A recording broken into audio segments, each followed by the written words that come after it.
What's up, sis? It's your girl Tahirah Ahshah, and welcome back to my channel.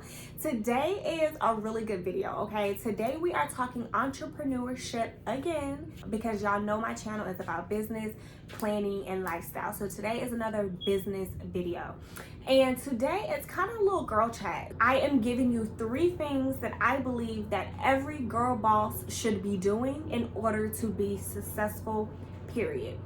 Now, mind you, there are a lot of other things that you could, that you should be doing within your business, but these are the things that I feel like these are my non-negotiables, okay? This is how I'm learning, this is how I am growing, this is how I am developing, and this is how I am just becoming the boss CEO that I want to be.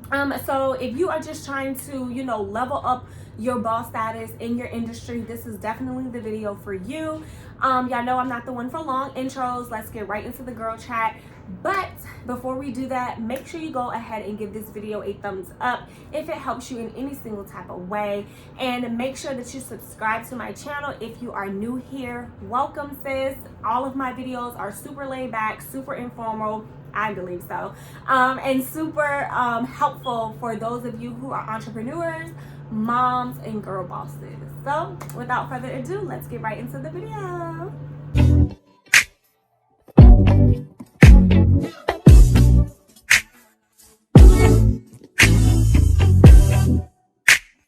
So a little backstory. I am on what I like to call like my personal growth journey, okay? Because I know that in order to be a successful or a world-class CEO, I have to be a good person. Like you can't be a good CEO and then be a terrible ishy person in real life, right? Because your personal life definitely affects your business. Whether you like to keep the things separate or not, who you are as a person is a direct relation of what kind of CEO, entrepreneur, or boss that you are going to be. So in order to become a world-class or a phenomenal or a successful CEO, you have to be a world-class, a phenomenal, and a successful person, right? So just keep that in mind as I go through these 3 things that all entrepreneurs should be doing, okay?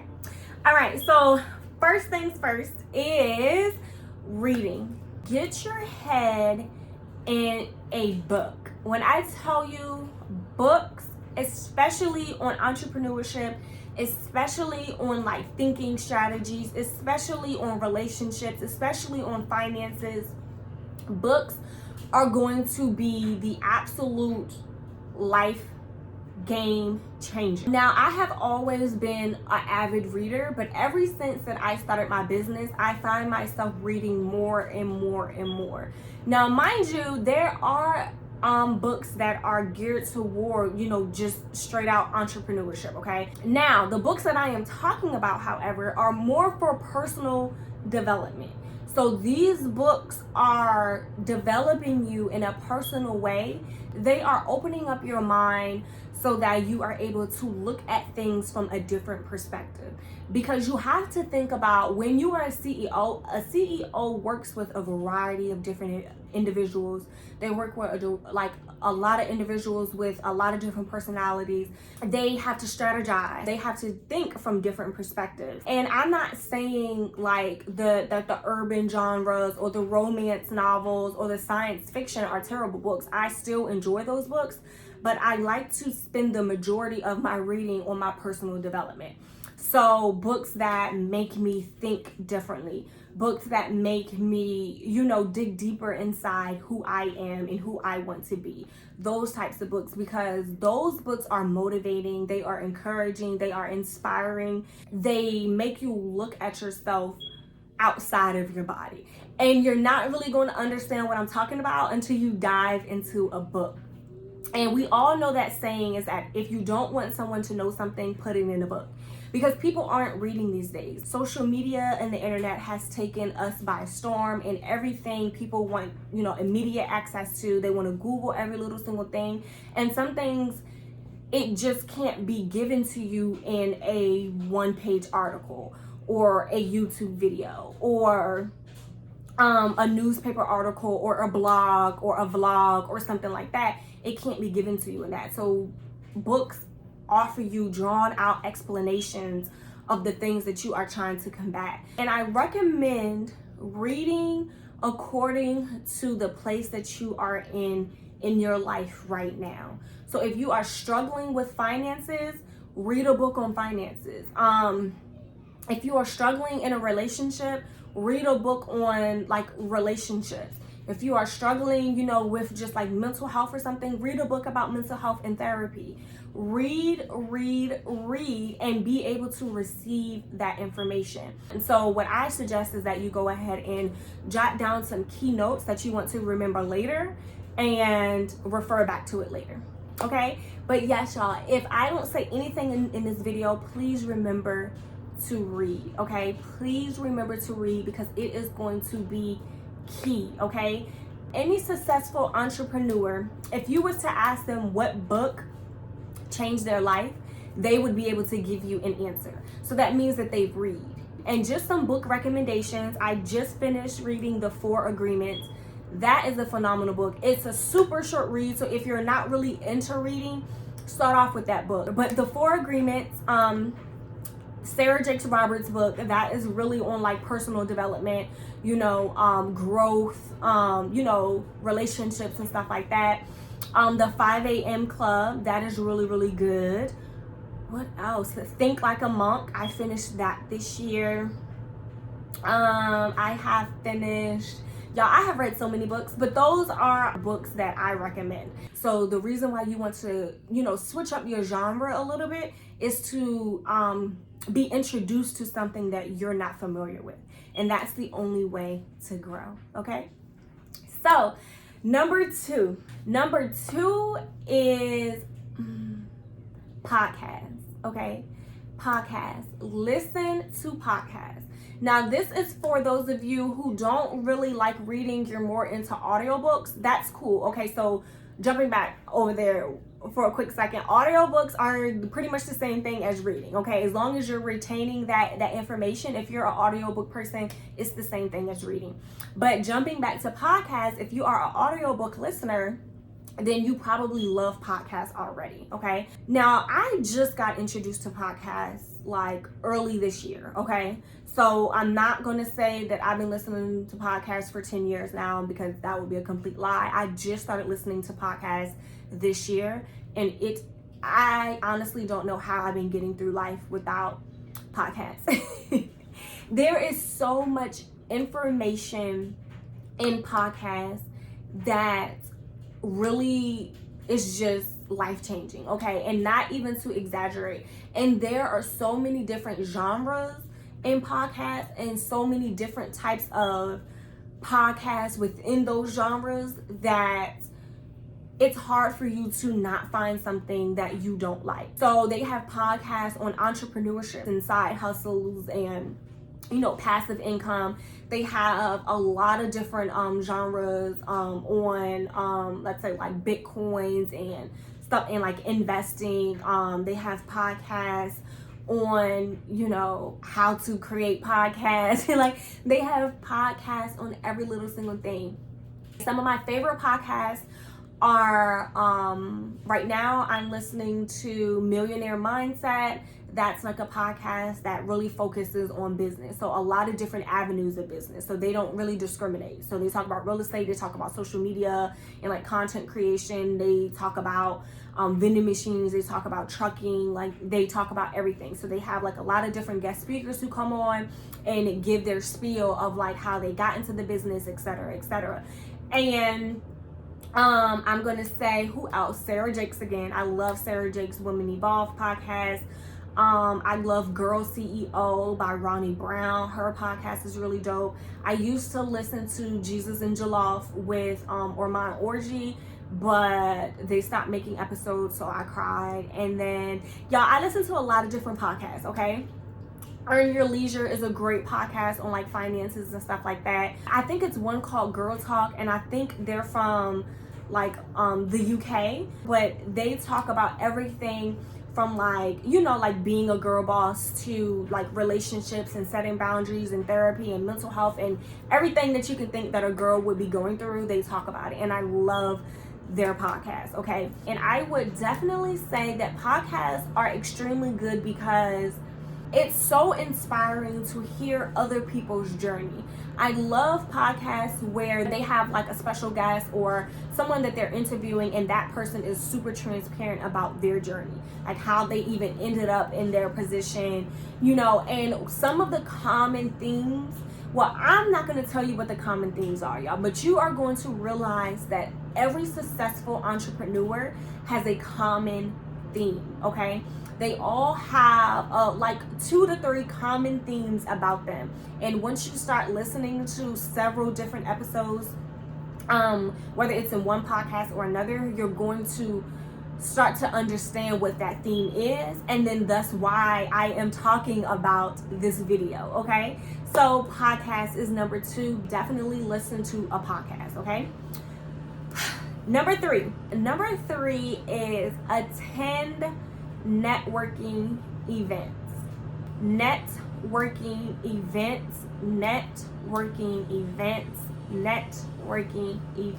And I am talking about business conferences. I'm talking about like local meetups. Pop-up shops, I guess, are like networking events if you're actually, you know, networking with the other business owners or the other vendors that are there. But I'm talking about events that don't necessarily deal with you selling something, okay? So in a nutshell, like business conferences, training, seminars, stuff like that, okay? So those are the type of networking events that I am speaking of. And the reason why you should attend networking events is because 1, you're networking. But 2, if you've ever been to a business conference, it is so inspiring. And I personally recommend that you go alone to your first business conference. And I recommend that you go to a business conference that has a reputation of being a good business conference. Because what I don't want you to do is go to a trash business conference and then that throws you off about all business conferences. So what I would say is that, of course, business conferences are good for networking, or just networking events in general. They are, of course, good for networking, but they are also good with teaching you how to engage with other people. Me, I'm an ambivert. I'm really social and stuff like that when I get to know you. But if I'm like being introduced to strangers, I'm socially awkward and I don't really like to talk to anyone, and I just rather be in a corner somewhere by myself. Because I know how my personality, once I do get to know you, can be perceived, okay? It could be perceived as like, oh, she thinks she's better than us, or like, oh, she wants to be the center of attention. So as a result of that, I kind of just take the back seat, okay? But when you're at business conferences, it kind of pushes you to come out of your comfort zone and be who you are regardless, okay? It kind of pushes you to engage with other people, because you don't want to be the only girl sitting over there in a corner and everybody else is networking with someone. You don't want to be that person. So before every business conference, I declare my intention for that business conference. So what do I want to take away from this conference? How many people do I want to meet? How many people do I want to actually like engage with and collaborate with, or just try to like talk or like continue a relationship with beyond this conference or this networking event, whatever. And you have to set those intentions. Otherwise, you're going to be so comfortable in that business conference that you're not going to talk to anybody. So you just want to make sure that when you are attending these networking events, that you are super comfortable in your own skin and that you are sociable, okay? And again, that's all part of personal development. Now, you can be an introvert, but when you are in those social settings, you have to be able to come out of that shell.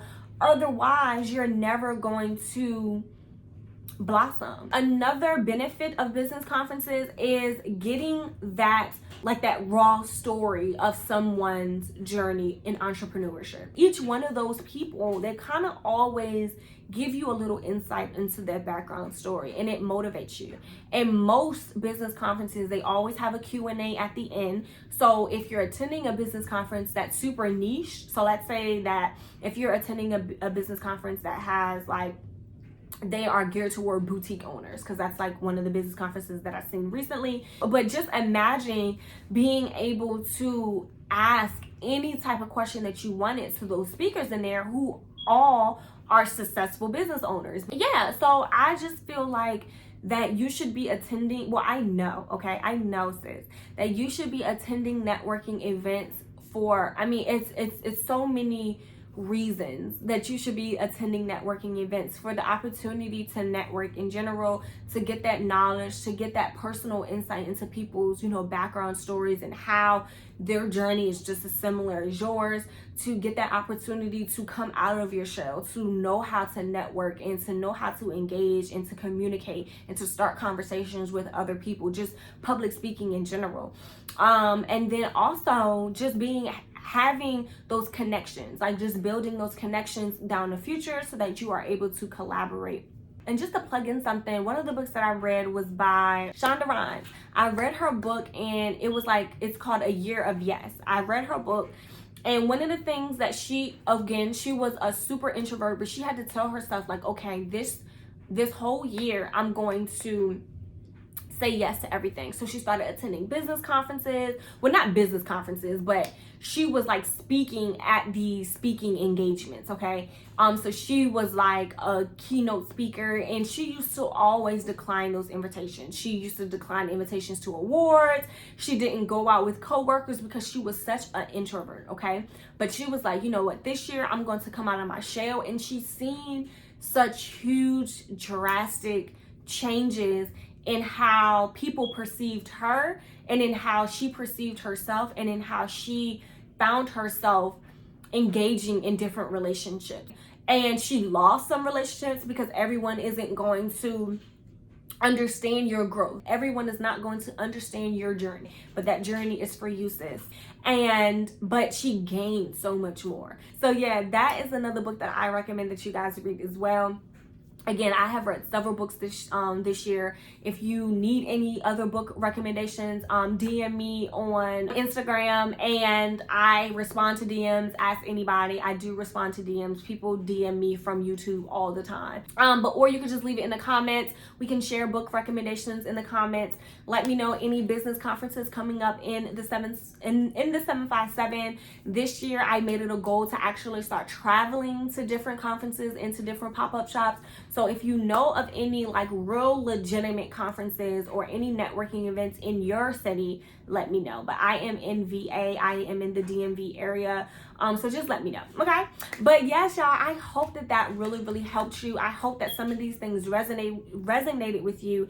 If you are on your own personal growth journey, I wish you the best, sis, because it is hard, okay? It is so hard turning into somebody that you never thought that you would be. But I am loving this journey so much. Like it's just teaching me a lot more. So, you know, I'm reading more, I'm listening to my podcast, I'm drinking my tea, I'm drinking my water, I'm going to business conferences, I'm minding my business, and I'm just living in my truth. And I can see the differences it is making me as a business owner. So just to tie it all in to business, I see all of these differences and how it's making me as a business owner. It's like boosting my creativity. It's making me be more strategic. It's making me follow through with things that I say I'm going to do. It's just opening up my eyes to so many new things that I was closed-minded to in the very beginning of me starting my business. So yes, if you are on your personal growth journey, again, congratulations, sis, and I wish you the best. But that's pretty much it for this video, y'all. I love girl chat. I love entrepreneur talk. I love business talk. I love anything that is learning and growing. I love it. I love it. I love it. Now, don't get me wrong. I love to partake in a little turn up and a little ratchet every now and again, but my passion is just business, and my passion is like planning, and my passion is just helping other women live their life purely. Pretty much, you know, just live your life purely, which is why my company is called Pure Life Stationery. Hit the link in the description box to shop my shop. And then follow me on all of my social media platforms. Yeah, all of those are in the description box as well. Leave me a comment, like I said. Don't forget to subscribe to my channel if you already haven't done so. And that's pretty much it. Thank you guys for watching. Peace.